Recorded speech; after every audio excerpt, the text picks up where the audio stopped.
ఇది ఎట్లున్నది ఇప్పుడు అంతకుముందు కొట్టినప్పుడు?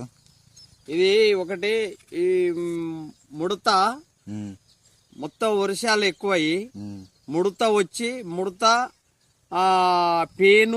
పేను బంక ఇట్లా చేను అంతా మొత్తం ఇట్లా ఇంత పెరిగిన చేను కూడా ఈ ముడత వల్ల వెనక ముడత వల్ల ఈ పేను వల్ల ఈ బంక పేను వల్ల మొత్తం చెట్టు కుంగిపోయినంత బరాబరిగా చెట్టు అంతా అదిగా మొత్తం ముడత వచ్చి ఉన్నది.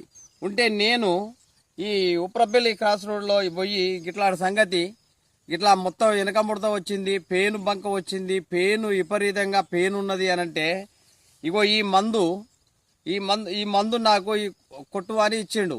ఇచ్చినందుకు ఈ మందుని తెచ్చి నేను పంపుకు 50% అంటే 2 ఉంటాయి అందులో 2 బాటిల్ ఉంటాయి. 2 బాటిళ్ళ నుంచి ఏదో ఒకటి 30